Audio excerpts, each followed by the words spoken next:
श्री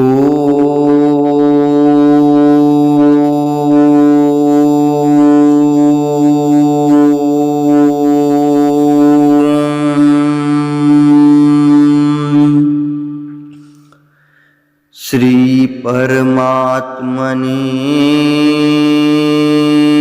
नमः। हरये नमः। श्री गुरुचरण कमलेभ्यो नमः।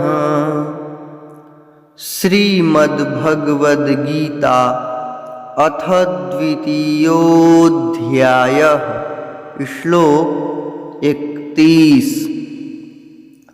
स्वधर्ममपि चावेक्ष्य न विकम्पितुमर्हसि धर्म्याद्धियुद्धात् श्रेयोऽन्यत्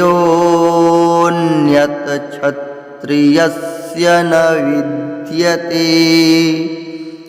स्वधर्ममपि चावेक्ष्य न विकम्पितुमर्हसि धर्म्याद्धियुद्धात् श्रेयोऽन्यत् क्षत्रियस्य न विद्यते। अर्थ: तथा अपने धर्म को देखकर भी तू भय करने योग्य नहीं है, अर्थात तुझे भय नहीं करना चाहिए, क्योंकि क्षत्रिय के लिए धर्मयुक्त युद्ध से बढ़कर दूसरा कोई कल्याणकारी कर्तव्य नहीं है।